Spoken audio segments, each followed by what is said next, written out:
in a tradition where the normal mode of salvation is by initiation for the religious. Now, we have to distinguish between the lay population and the religious. There's salvation available to the lay population as well. The religious are the vowed.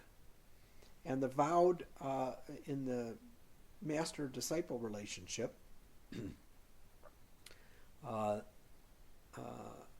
normally the mode of their salvation is that their spiritual master is connected via a lineage back to Jesus Purusha, the original spiritual master who takes away the sins of the world.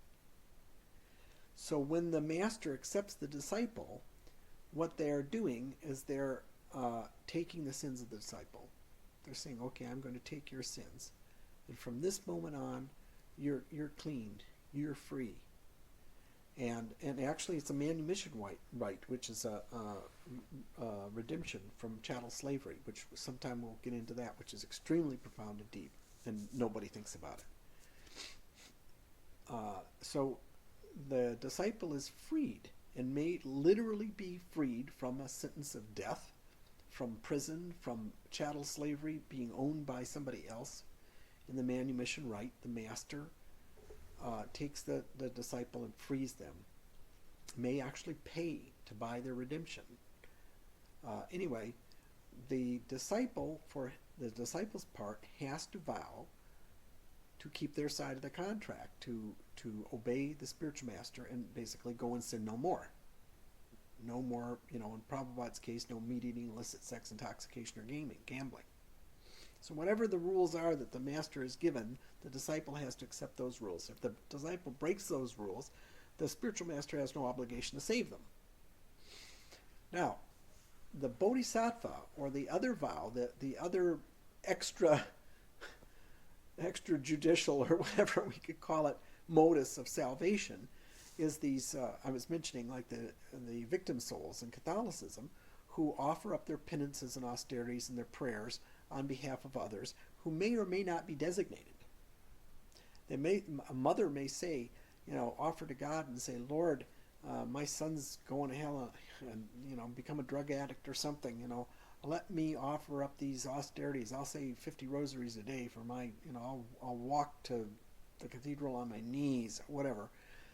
The mother may make intercession specifically for a person, for a child. A cloistered, Carmelite nun might make intercession for priests and their order, etc., etc., etc. Then there are the personalities who say, and this is what they call the Great Compassion Vow. Are you familiar with it? So in Pure Land Buddhism, the Great Compassion Vow is central. And in the Great Compassion Vow, basically it's the vow of the Bodhisattva. It's the vow of Chinrei-zi, which is the second person of the Godhead, Avalokiteshvara, and Chinrei-zi is probably not the proper Tibetan translation, but it's a common transliteration of the name of Avalokiteshvara or Lokeshvara in Tibetan and Nepalese Buddhism. And the Great Compassion Vow, of course, the Bodhisattva vow, is that I will basically stay in this material universe until every single other jiva soul is gone, and it's down to the last hungry ghost.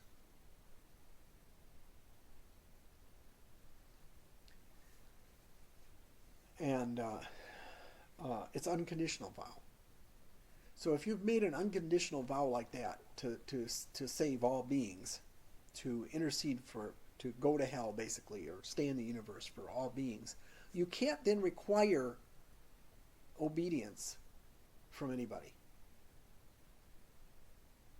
You can't put conditions on something that's on an unconditional vow and then later come back and say, oh yeah, I forgot, I'm going to put this condition on it. So there are people who have made such vows. And those people, I'm not aware of times and places when those people then subsequently come and require, give diksha and require vows from anybody, because it would be contradictory. Anyway, my own devotional service, I'm principally trying to provide information to people. It's a teaching service, yes, but I'm not trying to train up neophytes. I'm not trying to train up people who are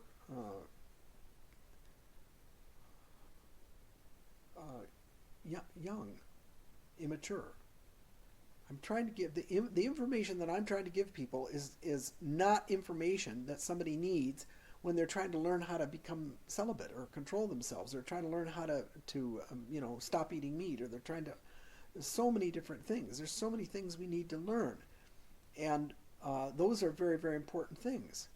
And when I go over to my daughter's house and I'm hanging out with my grandkids, I'm trying to teach them things that they need to learn at their stage of development. And when I'm in the nursing home and I'm working with people who are severely mentally disabled, I'm not talking to them about theology. I'm spending time with people who, to a large extent, have lost the use of speech.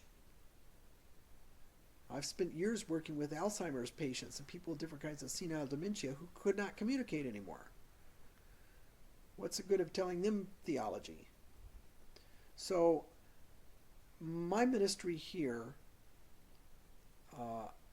has to be an offering to people who are in ministry. I desire to provide information to people who are already mature. I don't want to create a situation here where people have to where I have to be a parent to people and tell them what time to get up and what time to go to bed and what prayers to say and what prayers not to say. It's not my job. So that's the primary service here. And as far as my own personality is concerned, I'm a Kshatriya. I'm a protector by nature. And so I'm going to be protective about certain things. So one of the things I'm protective about is my own family, and what I'm trying to provide a devotional service here, and that is I don't want this environment to be destroyed, that what we're trying to create here, to be destroyed by the same kind of forces that destroyed things at New Vrindavan and destroyed things in all these other ecumenical interfaith projects, where this certain kind of element comes in and just takes over everything and destroys it. Because I'm very serious about the necessity of the major bhakti traditions of Guru, Shastra, and Sadhu coming into contact with each other and actually discovering their common sources. They have dogmatic theology and moral theology that's coming from the same place. They have these profound, which I'll show you briefly here. I'm going to show you if you've got enough energy. I don't know if you're falling asleep over there, but I'll show you. I want to show and tell here these amazing things. And why is it with all this interfaith, all this ecumenism, all this stuff going on, absolutely nobody's doing this but me? And not only is nobody doing it but me, but I have a horrible fight on my hands trying to get anybody in any of these other ecumenical or interfaith, there's a Catholic interreligious dialogue group. I mean, there's all kinds of big Catholic groups out there. Nobody is doing this. Nobody talks about it. I have, over the years, I've contacted Catholic scholars, academics, leaders, different people, and Protestant, and I've told them this information. They completely ignore it.